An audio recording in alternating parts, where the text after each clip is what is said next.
and things is also prohibited. If an emergency occurs during takeoff or landing, and not one of the recommended brace positions, found on your safety card. 5 check-ins are located under your Namaskara, mabuhay! This video is my travel journey in meeting my family in Singapore to end up our LDR setup.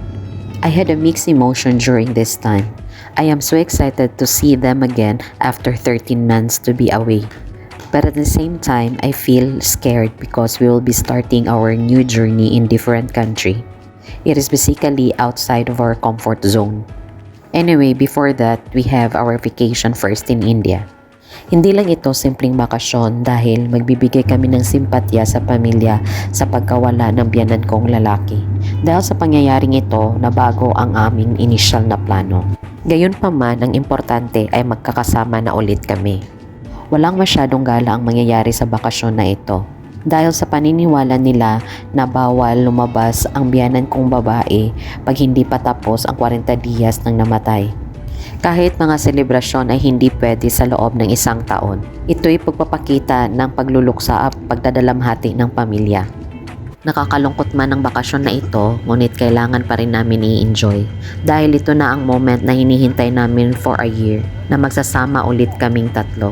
We arranged our flight na magmi-meet halfway kami. We had our layover in Singapore and then from Singapore to India sabay na kami ng flight.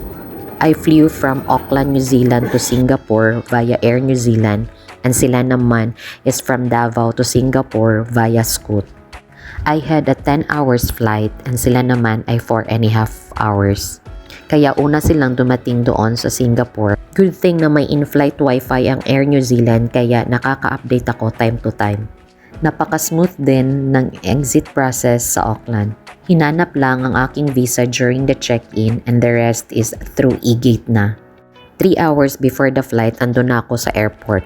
And 1 hour before the flight nilagay na nila sa screen ang gate number. Madali lang ding natapos sa immigration sa Davao ang mag-ama ko kaya 2 hours ahead din sila naghintay doon sa gate nila.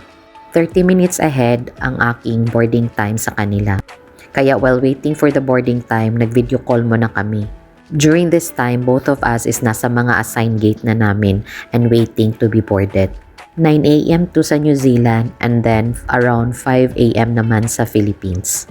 Mixed emotion ako nito dahil I'm excited to see both of them and at the same time sad din for my mama who took care of our son nung wala ako sa Pilipinas. I feel her dahil same emotions din yung naramdaman ko nung umalis ako last year sa Pilipinas. It's hard for my husband to na umalis sa Pilipinas dahil para sa kanya, Philippines is his new home. Philippines is where we met, where we started our family, but it will continue in a different country. It would be challenging to us dahil magsisimula kami from scratch. It's gonna be a new long journey for our family. Mahirap man to sa simula, but we all know that this is God's plan. This is meant for our family and for the future of our son.